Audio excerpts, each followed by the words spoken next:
You want to know the strangest thing about influence? The people who have the most of it almost never try to get it. They're not louder, they're not slicker, they're not walking around with a pocket full of clever lines. They just make other people feel like they matter. That's it. That's the secret that's been hiding in plain sight since 1936, when a guy named Dale Carnegie wrote a little book called How to Win Friends and Influence People. And here's the part that should stop you cold. Almost a century later, in a world of algorithms and AI and endless noise, the thing that moves people hasn't changed one bit. So for the next few minutes, forget everything you think you know about persuasion. Because the real skill isn't talking. It's something much quieter, and by the end of this, you're going to hear it completely differently. Let's start with the mistake almost everyone makes. We think influence is about being interesting. We polish our story, we rehearse our pitch, we wait for our turn to talk, and we drop the perfect line hoping it lands. And it almost never does, because people don't fall in love with how interesting you are. They fall in love with how interesting you make them feel. Carnegie put it in one sentence that's worth tattooing on the inside of your eyelids. You can make more friends in 2 months by becoming genuinely interested in other people than you can in 2 years by trying to get other people interested in you. Read that again slowly. 2 months of curiosity beats 2 years of self-promotion. The math of human connection is brutally lopsided, and almost nobody plays it. Think about the last person who really made you feel seen. I'd bet money they didn't do it by impressing you. They did it by asking you a question and then actually caring about the answer. They leaned in. They remembered the small thing you mentioned last time. They said your name like it meant something, and you walked away thinking, wow, what a great conversation, when the truth is you did most of the talking. That's the paradox at the heart of this whole thing. The most magnetic people in the room are often the ones who say the least about themselves. So let's get practical, because principles are useless until they touch your actual life. The first move is stupidly simple, and almost nobody does it well. Stop criticizing, condemning, and complaining. Carnegie opens the whole book with this, and there's a reason. Criticism feels productive. It feels like you're fixing something, but criticism is like a boomerang. It always comes back around. When you point out someone's flaw, you don't inspire them to change. You put them on defense.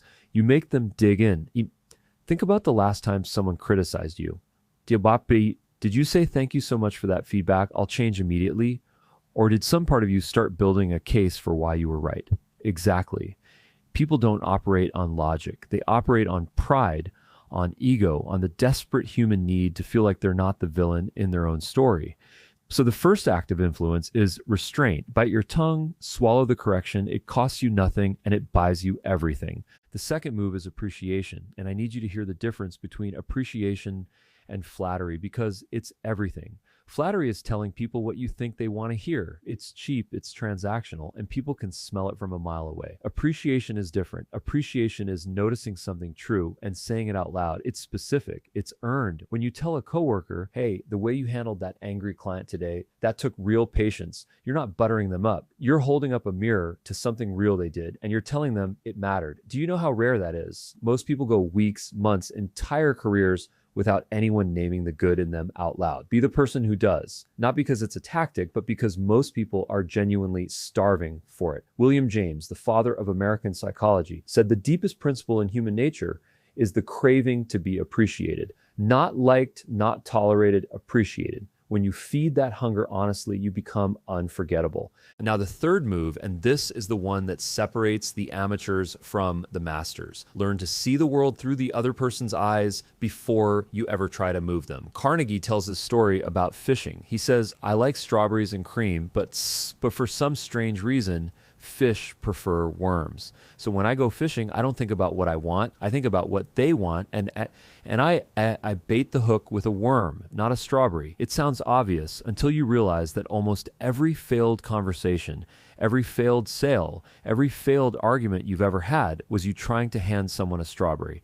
You were telling them why you wanted the thing, why it made sense to you, what was in it for you, and they sat there unmoved because you never once asked what was in it for them. Influence is not about making your case louder. It's about tying your case to their desire. The moment you can honestly say, here's how this helps you get what you already want, the resistance melts, because now you're not pushing against them. You're rowing in the same direction. Let me give you a real example of how this plays out. Say you want a teammate to take on part of a project. The amateur move is to say, I'm swamped. I really need you to handle this piece. Notice the word I twice. The whole sentence is about your problem. Now watch the shift. The influential move is you're the best person on this team at the client-facing stuff, and this piece is all client relationships. If you ran with it, it'd probably turn out better than anything I could do, and it'd be a great thing to point to at your review. Same request. Completely different physics. One is a burden you're dumping. The other is an opportunity you're handing over. The words barely changed. The perspective changed everything. And here's a fourth principle that ties it all together, maybe the most powerful of all. The sweetest sound in any language is the sound of a person's own name. When you remember someone's name, you're telling them they made an impression on you, that they were worth remembering. When you forget it, you're telling them the opposite, even if you don't mean to. Names are just the tip of it. It's remembering the marathon they're training for. It's asking how their kid's first week of school went. It's the small details that prove you weren't just waiting for your turn to talk.